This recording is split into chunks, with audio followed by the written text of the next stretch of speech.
T1 off guard. That could be one way to get a little leg up on them in the draft. Could be Vi taken away here first against Klid. It has been his best champion here in round 2. So not surprising, as I think we will absolutely see Annie and Ashe taken away from T1. Potentially the Caitlyn to follow. As those red side flex picks, the Jace, the Gragas may fall by the wayside here. T1 already taking away the Jace themselves. They're arguably the best Jace player in the LCK is on their roster. They don't want to first pick it. Now they can leave the Gragas open and take that, or the Sejuani here, or potentially the Caitlyn. Those are the 3 picks that you're thinking about most right now as T1 with this blue side first pick. Faker, a lot of consideration. They'll take away the Akali. This is a lot of focus onto Zeka with this pick. The Jace in general has become more of a mainstay on the blue side because it's so nice to pick with red and its flexibility. Caitlyn has to be banned, especially against this team. So just Lucian Nami. Okay. Guma picking this one into Viper. Viper finding a lot of success himself on this pick. The Nami pick away here leads to a little Draven action. Yeah, a little Draven lane here. Something T1 have also done themselves with the Nami pick away. It's a very rare strategy, but with how weak the Zeri lanes have looked so far this week, especially, I think it's a good choice. As the Sona is standard here into the Draven Nami. We've seen it every time this has happened. So, Keria is the one that said Lee Sin.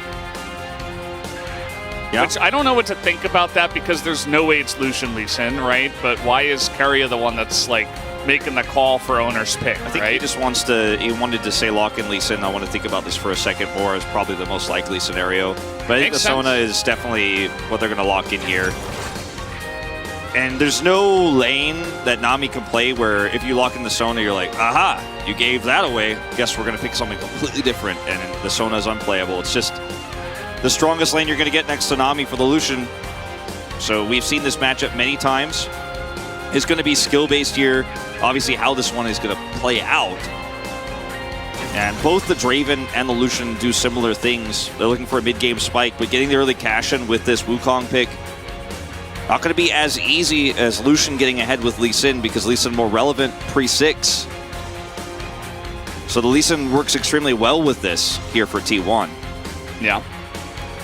Let's see. I've often called this the more important side of the pick ban, even though, of course, jungle and bot is where a lot of the game is played around, but sometimes teams kind of go astray. Well, I like how second half. I like how you put it because this is usually where teams get a little bit exposed. This is where things get a little bit different, you know, where your flexibility is really tested because there are so many strong bottom lanes right now. You can walk into a draft feeling like you've prepared your first 3 bans, you know exactly what you want to play, you can expect your opponent to do something.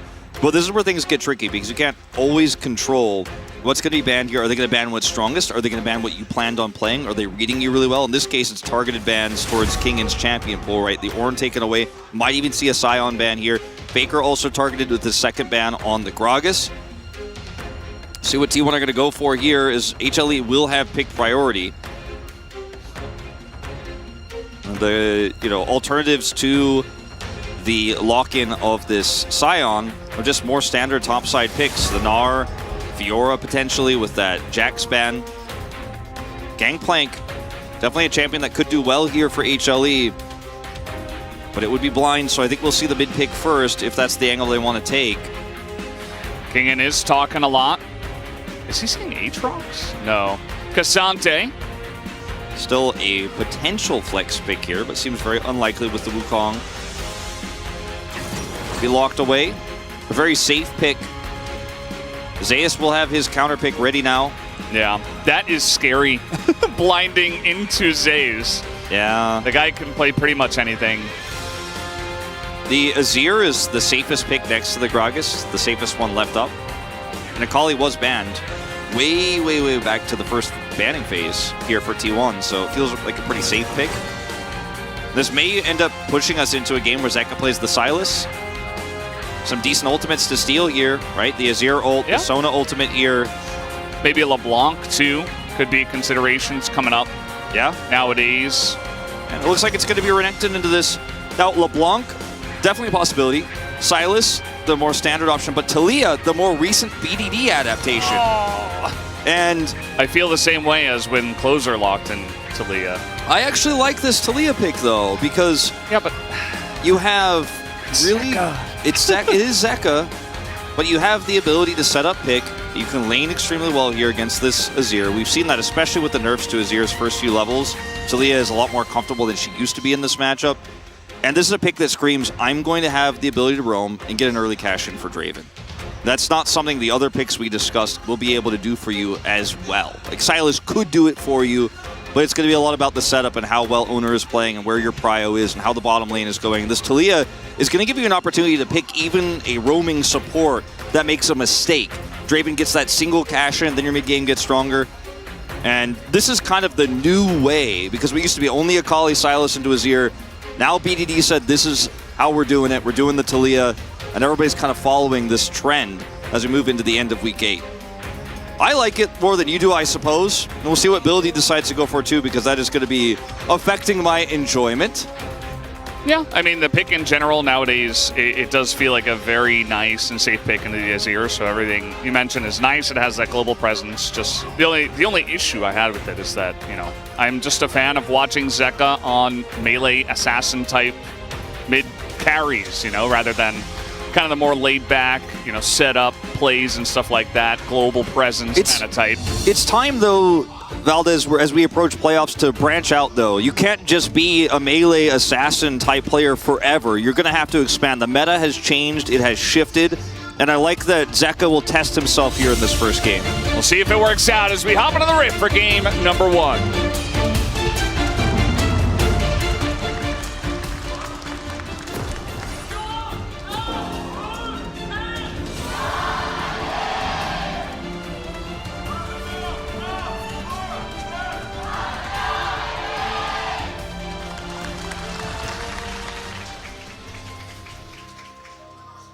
Off we go into game 1.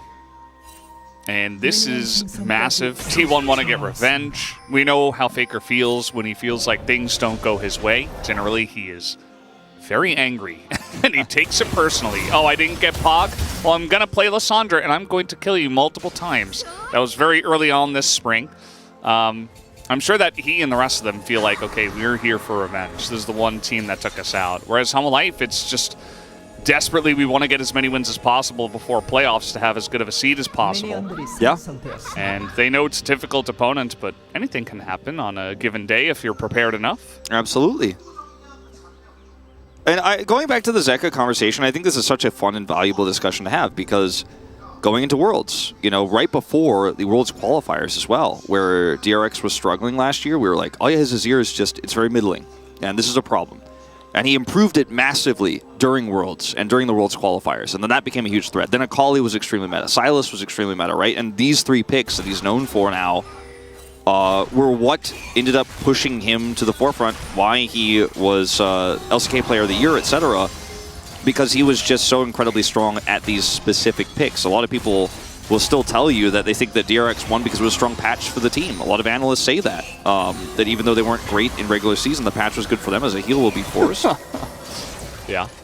And I think expanding your champion pool, it's not like he can't play the Talia. Is he one of our top Talia players? I would say no. He's 1-0 on the pick, as you can see, only playing it once this entire season, even though it's been very strong. I like trying to branch out here against an extremely tough opponent right before playoffs, because you're very unlikely to get to the second round here, so these wins aren't as important, but it's a high-pressure scrim here that means something, but it's also not the end of the world if you mess it up. And I want to see Zeka continue to expand, because we have seen him play through Corki Azir metas, for example, and also struggle there. And to be a mid laner that is extremely well-rounded, you will have to be willing to play these Talia picks. So... That's true. It is the way the meta is nowadays. I was asking you the other day what happened to Kassadin. Yeah. Just gone. Zeka was one of our big Kassadin players. He's 4-1. Faker, this is his 99th game of Azir in the LCK. So he's getting close to that 100 mark. Could happen today. Yeah, pretty good chance. There's the Lee Sin. Zeka is way too far up the lane. He looks to be just dead, as he will actually flash. Faker doesn't necessarily have to, as flash comes out from Oner. He says, okay, I'll use my flash as the jungler. I'll mostly be, you know, hanging around the jungle. So a nice first blood goes over to T1. Yeah. Arguably the flash used here by Zeka because he knows Klid is fairly nearby. I think a little bit hopeful there that he's going to get out. Maybe hoping he can trade flash at least with the enemy mid laner, as you mentioned. But Faker isn't willing to expend it. So Zeka dies, also loses flash here. And this is worst case scenario. Natalia not getting ahead early, trying to be aggressive, like we were talking about fishing with some of those cues to poke the Azir in those early levels is what you want to do in this matchup, trying to look for some shoves to force the Azir out of lane. And he and Faker will both, of course, teleport back, but that missing flash here is really going to hurt. Somewhat less so because he has unsealed. Well, this is your most critical summoner. Yeah, very true. We all know what Azir does level 6, right? We've seen this enough.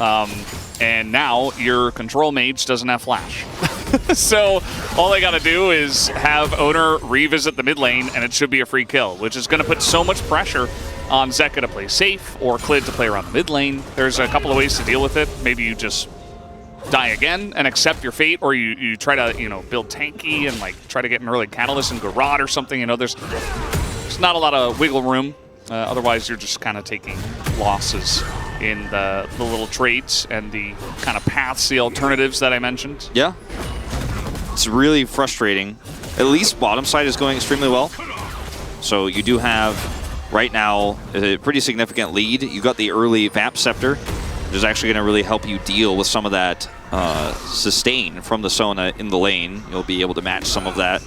Have some consumables too here across your lane, and you have a Nami. So with barriers set up here, it's very easy to consistently pick up stacks and threaten autos like this. All right, they're going in this time. Ignite used onto Viper. Heal blown once again. They're getting in close. Double tap onto Viper. He's on the run. Very fast as the Draven, but you see Keria is going to get a lot of value out of this on their way out. No flashes used in the trade, though. Yeah, just trying to get some aggressive damage done here, but it's pressed the attack on this Lucian. So he actually could trade back so incredibly well once he activates that. As here's the level 6 timing you were talking about. And because of the bottom lane control that's lost here, Klid not having level 6, Zeka with no teleport just has to sit under turret. That's going to be what they opt into here to avoid the level 6 Faker gank. And, I mean, it's an Oner gank really, but it's for Faker, of course, with this timing. This means free dragon, so you lost the trade bottom. No flash in mid, and just like that, T1, 1,000 gold in the lead. Yeah, the first blood going to help out there. Obviously, we've taken a lot of looks up at the top lane here. Kane's doing a great job of holding the wave right in front of his turret, which means that Zeus can't get any demolish procs. Sante's got some good wave clear. Klid comes in here alone. Yeah, I guess he's just dead, as down he goes. Oner going to pick up that kill. Not able to hand it over to Faker on the sweep. Not entirely sure why Klid is looking for a potential steal here, or a turnaround, with no setup for his ultimate. No level 6. And if Life and Viper have level 6, and he has level 6, and the timing of this Drake is a little bit later, I feel a lot better about this. As now, here comes Oner again. Yeah, they want to force some flashes here. As Oner is in, they get the flash out of Life. That's going to be very useful. Speaking of follow-up ganks, kind of a theme in this game. Could be another place to look. Definitely. Oner is everywhere right now. And if you have Cyclone and Tidal Wave, maybe you get cash in there. Maybe you punish that Dragon Take. You know, there's an angle for that. But unfortunately, at this point at level 5, with Faker having his level 6 available, you have no control of the bottom lane. You have no level 6s for your bottom laners, nor yourself. It's just not reasonable. And we'll take a look at the replay probably in just a second here to see how close he was to maybe getting a steal, because that's the only thing that justifies that. And even then, it's not a great justification, as no flash here on Life, and Oner has a control ward here at level 6 now. Zeka hanging around. Yeah, he can Weaver's Wall in. Yeah. Well, flash comes in from Keria. They get the slowdown onto Life. Is the damage there? Kick from Oner, but he misses the Q. Very unlike Oner, and that's going to save Viper's life. I mean, he did have flash and barrier, though, so maybe it's for the best. Yeah, he. You see that chuckle on the player cam for Oner as well. He knows he messed it up. But that's okay. Still going to be getting advantages here on the bottom side of the map. And I mean, you're winning right now by such a large margin. As T1, the Draven lane hasn't gotten a cash in yet. The Lucian is still on track for that power spike here early. And HLE are going to be able to turn this into a Herald top side here, so it's not all for naught here. The commitment down in the bottom lane for Oner. It's going to pick something up. Let's take a look at what happens here. Walks over this control ward with a sweeper out. Is just hoping for a 50-50 steal. I mean, it's just that simple. Yeah. He just is hoping to get lucky. Unlucky. Pretty much it. The result. I mean, he was close, but yeah, it was definitely a big risk. It's just one early Drake. As Guma sets up the damage here. Kick, but the Q misses. Unfortunate for Oner. Yeah. Well, that's a kill. I think with the execute damage, probably it's still a kill through barrier, but maybe not barrier flash. Not 100% sure, but we're not going to find out because Oner didn't hit his Q. So, again, like I said, maybe a blessing in disguise. Yeah, could have been, for sure. Maybe it's a kill traded back, which could have been disastrous also. BF Sword is picked up here for Viper, so this is a big amount of damage he's going to have now in these exchanges, these trades. But even still, you know, you're looking at the Sheen early here for Guma. Okay, that is a lot of damage already into the Sona as he hits level 6. The Whirling Death does hit the front part as culling here onto both of them. And we do have Wukong nearby. Klid just hanging around the bottom lane just in case. Guma still holds on to his flash here, which is really important. Without barrier, it's hard for Viper to actually look for that aggressive exchange one more time. With no tidal wave to set up. And, you know, if Klid is here with the ultimate, maybe you actually secure that with how far up in the lane Keria and Guma were. But now they're alone. They want to force this. Healy used by Life. Loving this back and forth trading in the bottom side. Very entertaining. Klid, he did get that essentially free Rift Herald. He's going to drop it here in mid and try to feed Zeka a little bit. It's crazy how both of these junglers are having such a huge impact on this game. I mean, every time one of them shows, something happens elsewhere. Like, oh, okay, you're dropping Rift Herald mid, well, we're pushing bottom. In this case, it was in the reverse. Like, they show bottom, and then they drop the Rift Herald instantly there, pick up some plates here for Zeka. And, you know, we see the heal committed there. They do get away. HLE not punished here. They do get some gold. So, small advantages for both teams here. And it's really important this Taliyah gets some money back here after what was a rough early game. 2 plates picked up, split with Klid. And otherwise, it's been a fairly low-action game. Just one mistake there from Zeka, and then an overextension from Klid are the 2 kills that T1 hold. Was a plate goal picked up in mid, and how stable this top side has been. Really, not a massive lead, one way or the other. Yeah, Life, you know, able to shore up a little bit with the Rift Heralds. We do have the individual Infernal Drake spawning right now. Both of these teams would love to pick that up. Just one of the best individual Drakes you can get. T1, it feels like they have the better positioning at the moment and the better warding, but it's somewhat even. Always have to consider that Taliyah kind of changes the equation for that sometimes, but without having really any control of mid, she's putting herself at in harm's way to ult down, especially with Faker having this wave pushing through. Zeka's trying his best to clear this ward. And this is where things get really scary here. One initial pick can change everything. As Klid has Flash Cyclone back up. How is Klid up level even though... Spent a lot of time in mid, I guess. I guess. Because a lot of the time Oner was bottom side in that brush. He wasn't in experience range. Is my theory. Yeah. But we'll never truly know. Maybe the guys on the desk could offer some explanation. But we're not going to have that. I'm very curious about this setup here on this Infernal Drake. What is going to happen on this? Right now it is a tri-lane in the bottom lane. Klid here can engage them so far away. They have to respect it. Hello. It's a 3v3, as you say. It's the tri-lane. Prio push, right? And Zeka's just so far out of the equation. Like, he can't get down here at all. So Faker comes over, and this should be the window that T1 needs to take a 2-Drake lead. No entry point here now as Faker's got this choke point control. He's doing damage over the wall with his ward. A flash and double flash out of Life Esports' bottom lane. As an immense amount of respect shown to Keria's Sona. And now that's double flash. Clid was chunked. Faker's here. No flashes. There's no flash, so you could potentially get it going. I mean, you either have to commit here as Hanwha or don't. All right, the knockback, but yeah, Viper's just dead. They didn't have any vision, and they said, oh, they're probably doing Drake. And, well, Faker's like, I'm just going to pick up this free kill. You either have to just back away, give Drake, and farm under turret, or you have to hard commit and flash Cyclone with Zeka coming in on the Weaver's Wall. At least they're going to get some plate gold here for this Taliyah. A third plate will be Zeka's this time, picking up all of it, plus 175. But, you know, T1 get everything they're looking for here, plus those flashes and the kill and plate gold bottom side for Gumayusi. I mean, you cannot give them an inch or they will take a mile. And if you're thinking about engaging, it's already too late. You have to have a plan. You have to be ready to go in. And when that crescendo gets 2 flashes, Faker is like, we kill them if they are slow. And they were slow.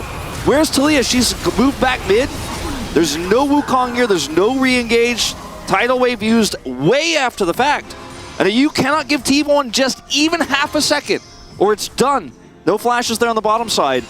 Yeah, and now this game is so heavily in favor of T1. They knew that Faker was there, right? He just underestimated the range that he had to engage with. And he's like, yeah, I should be fine. I can just knock him back if he shuffles in. And, you know, he did, but it was too late. So, yeah, a little bit of greed just stepping up in the lane there, and he will get punished for it. And T1, you know, these 2 individual Drakes going to be very nice for themselves. It is Cloud Soul, though. I think it's going to be very nice, actually, in this game, considering, you know, what you've got. Actually, on both sides, I feel like it could really benefit either side, even the individual Cloud Drakes. Yeah, definitely pretty huge. I think for the Renekton and Cassante, plus the Wukong in particular, it's going to be great.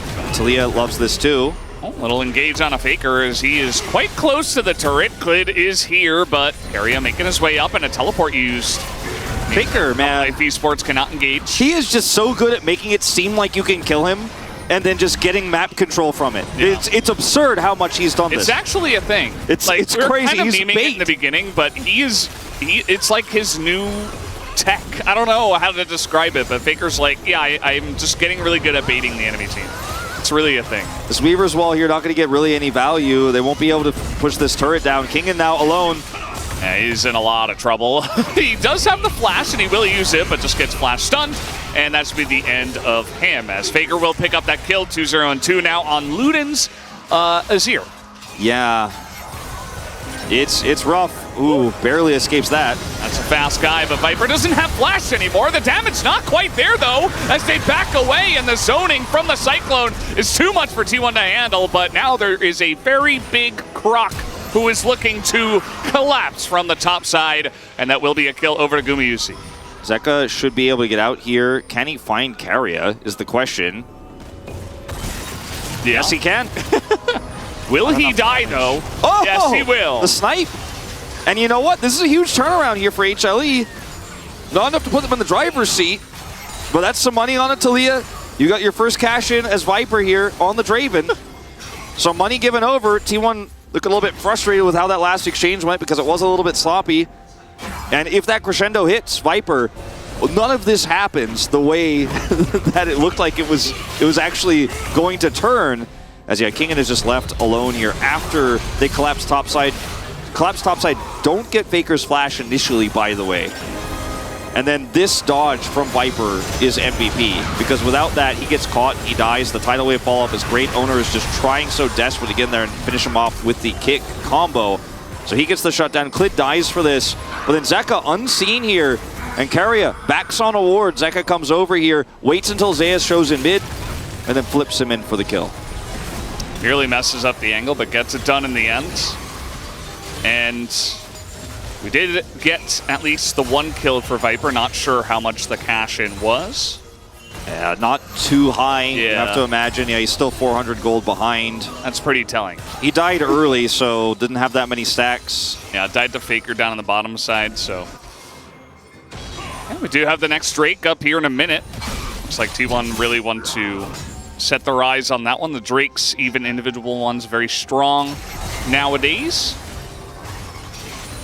Yeah, 44 seconds until soul point here for T1. They've got total mid control. They're going to drop this Herald down. If they can get a Sundis turret this early, it would be massive. They need a minion wave, though, to actually get the whole thing. They won't be able to do so just now. Trying for it. They're really trying to get in there. And they are so close. Still, I mean, they have mid prio. They could just push this wave in. They've got insane wave clear. You can just hang out here. Zeka is looking for maybe a wall angle? Are they trying to collapse here in mid? Maybe not. Just waiting around as Kingen finds an angle. Weaver wall potential.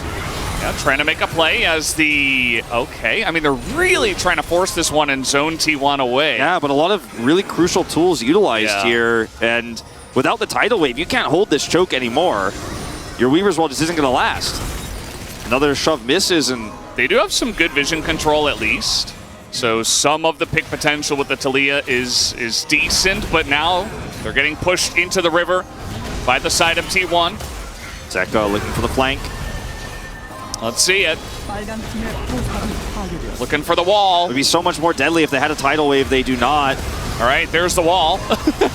Comes in, trying to burst down the Drake, as is Oner going to go for it? Yes, he will. He's not going to get it, though, as this Lee Sin pretty tanky, but is he tanky enough? As in goes the Renekton. They get the Draven on the front line, and down goes Viper, and that is going to be a massive amount of damage away here from HLE Esports. Click goes down, and yes, they got the Cloud Drake, but they lost so much more. And when you use the Weaver's wall like that, and the tidal wave, there's just no deterrence, as Poor Life will be the last to fall. It's an ace here, sub 20. Well, eventually.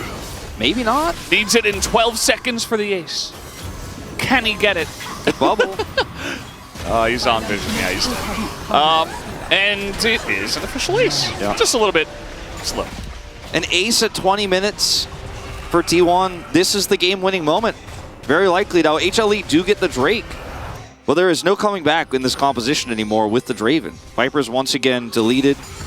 No money. He's sitting on a Noon Quiver in his BT. And if you watch how this fight goes, it's really just about Zeka using Weaver Wall here a little bit early to make sure they can't come in and contest the smite. They still contest the smite, then so much used to keep Oner down that look who's left open. Oopsie daisy.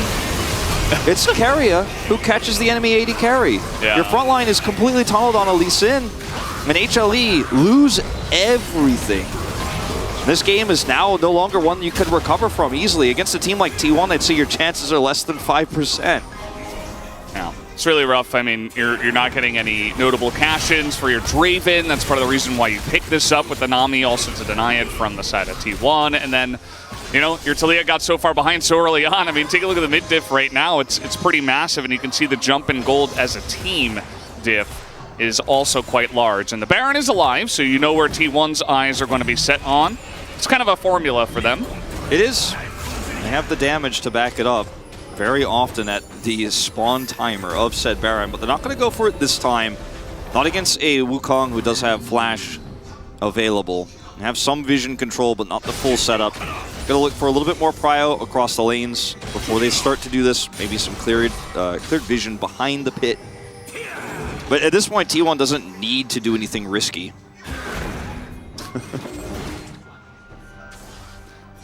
Yeah, just playing with Clid here. His owner, you can see that Clid is desperate to just try to get some kind of vision around the pit.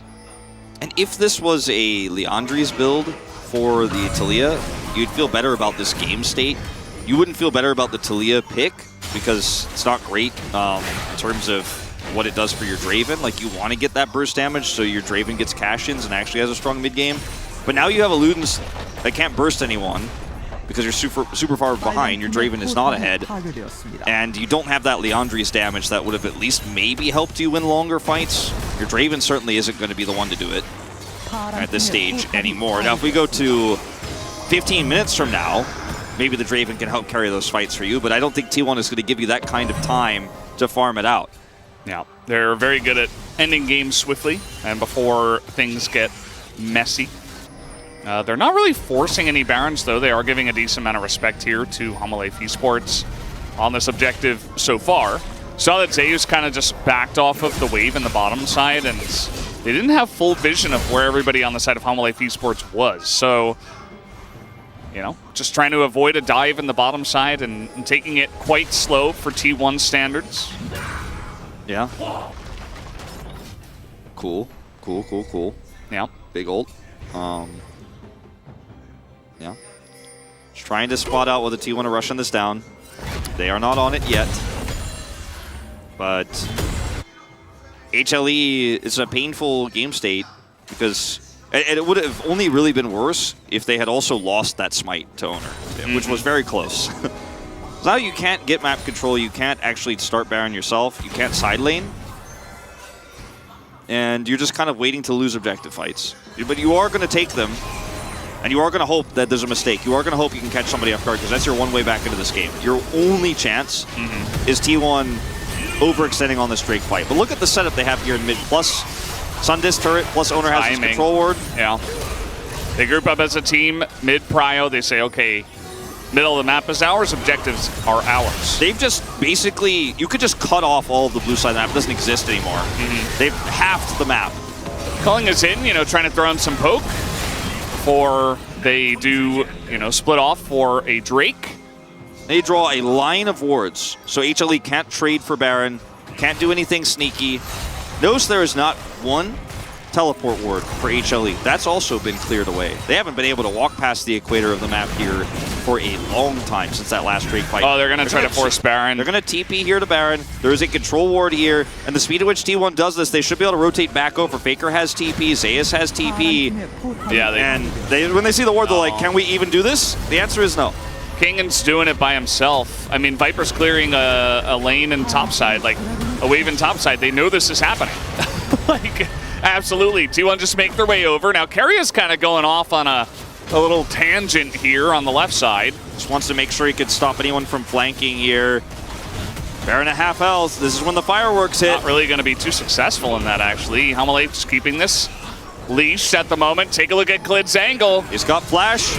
They should know this is coming in the wall as well. Zeus is way in the back line, like so far back there. Faker goes down. They take out Viper, though, as a very messy fight. You see that Guma is able to get away somehow, as so many low health bars are here, and Zeus and Oner are just on the chase, as Guma will eventually be taken out, but so should Kingin, as now a 3-on-3 Zeka. The only one that really does damage out of these 6. Yeah, and if he had Leandri's, you know, you'd feel so much better about this type of scenario. But he couldn't build it in this game, and now he's just proccing lootings as he can, but won't be able to chase anybody down, won't be able to close this fight. As Klid wants to set up for this, but everybody's grouped, and they could just instantly turn on him. And he goes in, by the way, right as they collapse on the Viper. So this is the best timing you are ever gonna get as HLE, and it's still not good enough as Guma outplays King in here and will survive for a very long time on the husk of this Azir turret. Does eventually get taken out by Zeka, but he played it so beautifully. The team kills the AD carry instantly, and Zeka can't do anything on his own. Now HLE, they are red side here. They're grouped up to try to set up for some big vision. And maybe we're going to go for one more song and dance here, because the team fight wasn't clean enough for T1 to actually take Baron and end the game. But this fight's going to be even harder. They will not have the Wukong flank. They will not have flash for Klid. Yeah, the setup there from Halma was, as you're saying, it was the best they were going to get. Now T1 are going to get another turret here. They essentially just push down mid. They see Zeka's top. Zeka also has smite right now, so it's not teleport. You know, it's not anything you can use to get in here right now. So yeah, it's going to clear that up. And to be honest, I thought T1 would have started this earlier, but just taking every precaution against Hanwha Life Esports. There are a lot of ways for Hanwha to get into the pit. Just keep drawing lines across the map, making no man's lands. And it's taking them a while to actually start this Baron up, because they're looking for a pick now instead. No vision here. And HLE think better than walking into that brush. And they're at least buying some time here for Zeka to farm. Small victories, because he wants that death cap so badly. Once he gets that, the damage will be real. They don't know this is happening, but they do have a suspicion, of course. As the pings are in, they did place a control ward now, so they know this is happening as of now. And a bunch of soldiers over the wall just trying to not let them in, and they will pull off of this as Hanwha Life Esports get in position. And we go again. We go again. Run it back. Every single time Zeka's given time in a side to get closer to this death cap, the chances of HLE winning this game go up slightly, right? Because we're buying time. I mentioned we go to the 15 minutes plus into this game. Run it back. Yeah, run it back. you get to the point where you get Draven up to 4 items, as Taliyah starts scaling, you can win 5v5 fights. As Klid's rushing over now, and we'll see this. Oh, he's caught by the Sonic Wave. And this time he's basically alone. TP is coming in. Viper is over the wall. And T1 clear out vision, and they do back away from this one. T1 are like, I'm not giving a cash-in over. I'm not going to lose a team fight right now. I'm not going to force this game, or I'm not going to throw this game off of a Baron we don't absolutely need right now. I'd rather fight around this next objective, the Drake that spawns in 1 minute, which will give us Cloud Soul. Zeus has a big spike now with his GA. But again, the way that Hanwha Esports has calmly handled this, grouped up fast enough, yeah, they had to use teleports, etc., but they keep getting in there and stopping T1. Stopping T1 is the first step of like 7 they will need, but it means they've got time. QSS is done for Viper now. It makes it a lot easier for him to team fight. And the death cap looks like it's so close to being done. You can see Zeka is like killing a Gromp right now. He bought it, and then he sold it, and then he bought it again. Yeah. He's like, oh, I don't know, should I buy this? He doesn't have cleanse, so it's kind of awkward against like a Flash Renekton Sun or obviously a Flash Crescendo. Looking to see, I mean, Zeka so desperately needs that death cap. He's got to be so close. He's backing now. He's backing now. Yeah. Stopwatch too. Yeah. And Hanwha, I mean, we're getting it to the point of the game now where they might be able to force this. Oh, yeah. T1 go all in on the Drake. So much damage here in this comp. Death cap is done. Oh, fight, and that goes to Viper. That's pretty huge. As Guma is going to take Cloud Soul right now, so there's a clock ticking against HLE. They really need to force this. With Weaver's Wall here, they have 2 smites. They're missing critical information, Wolf. Talia's going to see this too late. Okay, well, we're going to stop them from pulling off as a TP from Faker down there. Okay, now you really have to pull the trigger. You're not going to win that race. You're not going to win that Drake fight. Well, now they absolutely will. Crescendo just thrown in as the rest of them, it feels like they're going to be in here too late, but they can't stop Oner from getting into the pit. At least that's what it looks like right now as he's got a Q onto the Baron. Will he be able to steal this? No, he will not as the Baron goes to Hanwha Esports. Zeus in there alone as a massive double knockup into the Cyclone. Klid and Kingen put 2 and 2 together, and they make it happen, and T1 are wiped entirely on the Baron. Oh, HLE, a full wipe. A triple kill for Klid, and now they can just push mid. There are bounties on these structures right now. HLE are about to pick up so much money here, and a narrow win on the fight. So patient. No team has ever done this to T1. You do not pull this team from objective to objective, get teleports, stop Oner from coming in, and wipe this team. Nobody does this to T1, but HLE, they were so patient, and they pulled it off. This is huge. A full wipe and so much money here. And now they can push mid, pick up so much of that gold here, and their composition is starting to scale. The Taliyah has 3 items, has a death cap. Scimitar done for Viper, and Kingen winning that team fight so single-handedly. Has level 16 now, and man, this is anyone's game to take now, but I'm starting to lean towards HLE. Now consider that Cloud Soul is permanent. Unlike this Baron, it is still going to be very useful for T1, especially when we get the setups on that potential Elder here. But for the first time in a long time, HLE can breathe. They have map control. Like you mentioned, it's really all about patience, right? Like waiting so many times to have your moments, and they finally did. I think T1 just over-indexed over to the Cloud Drake, and especially the second they saw the TP, they're like, well, it's 5v3, we could just take it. And it did take Klid getting a very nice smite in what was a flip, essentially. Definitely we could have seen Oner get in there and just steal it away and the rest of the team back away, but because they were already forced into that fight, they had to go in, and then they just got bopped on the head by Kingen. I mean, a 3-man knockup, it's not much you can do about that. It's now Zeus in a bit of trouble, can't really flash as they're going in onto Zeka. The kick comes in from Oner. Zeka does survive for an incredibly long amount of time, and the damage from Viper is massive as the culling now from Guma. Faker goes in. They're gonna get the Draven as Viper stands up and nearly is able to just stand up to 4 members.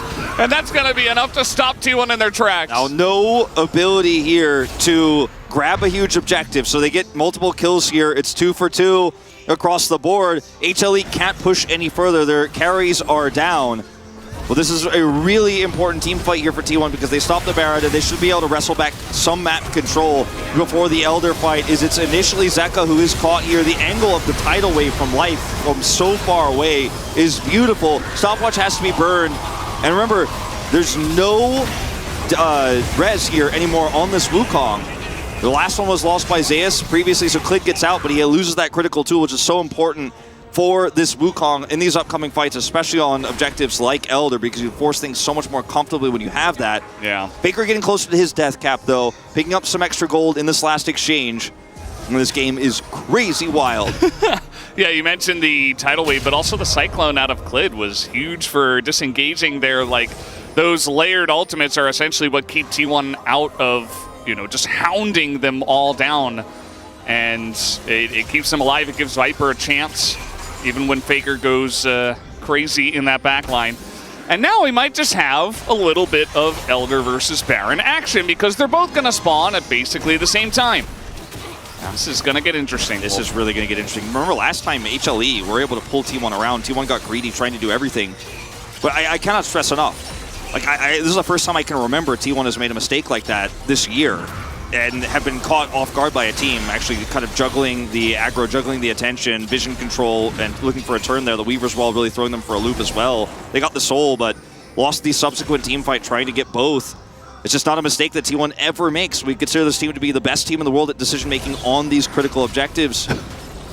Viper desperate to finish his IE. Yeah. I think That's he's what got it. He should be able to have it. Yeah, he does. He uses Whirling Death on the wave just to make sure he has the item. And timing is important. Speaking of timing, 90 seconds, 80 seconds here on these two objectives. We may just see this extended setup fight here starting like literally now because this objective is going to be the game-deciding one. Grabbing Scuttle here, really important for T1, trying to get some bottom prio. Guma's pushing mid. The top lane, way less important because the bottom lane is going to be good for both the Elder and the Baron. But with that Inner's still up for both teams, there's no side lane pressure on an inhibitor here. When the Baron spawns, I think this fight is going to be all about the Elder Drake because it's the more important objective of the two. And even though there is some vision here for T1 on the Baron, their focal point is definitely going to be bottom side of the map. Definitely should be, especially with it spawning first. How about like esports though? Feel like they're on a better position right now as Clid really getting a little bit sneaky in the enemy jungle too. Really trying to clear out vision, maybe drop some wards. He doesn't have any more control wards though as, Oner taking a couple axes to the face. That Draven damage is so huge at this point. This is what I was talking about. If you do get to 4 items, the Draven is ready to pop off. Faker now. So much control. He has the death cap as, yep, that's 1 axe, guys. Yeah. 1. Faker has no flash. They do have some sustain from the Sona. T1, you know, they don't really have vision on this objective. Like, Hamalei Esports have just pushed them away. Clid is on an unknown flank angle. They're searching for him. He's in the pit now. As meanwhile, coming around the back here is Zeus. He's got a good angle. And Zeka wrapping around. A Weaver's Wall could cut T1 in half and win this game for HLE. Could just be as the flash comes in. Kingan's gonna find the front line. They're trying to burst down Faker as he doesn't have, he does right here at the end, and Clid should be the first one to go down. They've just barely take him out as the GA here available for the side of Oner. Zeka's just flashing into 5 people trying to get the damage. Another 2-man knockup. Unbelievable as the divide comes in from Faker, but it's too little too late. Viper's just doing too much damage. He's at full health. This should be the Elder for HLE. And man, what a fight between these two teams. T1, there's just no way they can win this anymore. They're going to actually back off and reset. The Drake it just has so much health. They actually aren't confident even with this Draven that they could rush it down. Crazy here. TP advantage. Faker barely gets his flash available. And look at this play here. Once again, Kingan to start things off. And then look at Clid. They have Tidal Wave, and then he's in here with the double Cyclone. He sacrifices himself here to make sure that there's enough space for Viper to actually get that work done. Once again, Viper not doing this, and we got TP in the bottom lane. They can't force this. No, I don't think so, but now they're trapped here. Guma, how do you get out of here alive? He should be okay, but I'm wondering about this Elder Drake. I mean, they're holding the aggro. Yeah. And okay, we got Clid coming in. They got to wait for their jungler, as this is just going off the rails right now. Over the wall, everybody's just watching from the bleachers, RT1. And okay, let's see how it goes. The Q is in. We got a wall down. As will they be able to deny Oner? Yes, they will. They take him out. Does Kingen, as this guy is just insane today. He's a man on a mission, and that will be the Elder. Now I just want to back away here and defend. And Baron is up. T1 are going to try to trade these objectives because they quote-unquote won the team fight as the wall went down and HLE decided to focus the Elder while pushing the enemy jungler out. But Oner, of course, is alive and has his smite at the ready. Clid does have smite, no flash. He's over for this with the Draven. Oh, can he do it again? Can he do it again? He does! Oh, what? He's in and he gets it again! Oh my god, Valdez, they get Exodia here! And how do you lose now? Clid, surviving as well, gets out. And HLE, they should be able to group and push down the mid lane. Unbelievable turn on this game. I thought we were maybe going to be in for a banger today, but I had no idea clearly what was going to happen. And yeah, the amount of teamfight performances we're seeing from Kingen that are objective winning is just too high. Like, he is hitting these Qs perfectly. He's pulling Oner out of the pit. He's going at the exact right time. He's so tanky. He built Anathema's chains, so he's taking so little damage here with this tank build. When his Jack Shows gets online, he's basically going to live through everything, all out or no. The all out is just so useful at setting up, pulling one of these carries into harm's way. Gotta be careful about the poke damage, but with this wall coming down, King in a little bit of trouble. Guma takes 2 axes and nearly dies. And they should be okay now with Exodia to continue pushing here. The damage is too much. I mean, even just one hit onto Faker could be it, and the Whirling Death is nearly that. Really on the axe's edge right now. So hard to mess it up from here. One heroic play, T1 need to find one.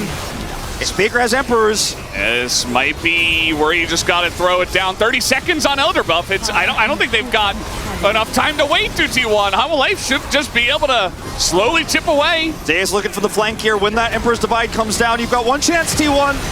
One chance and 15 seconds. A dream, essentially.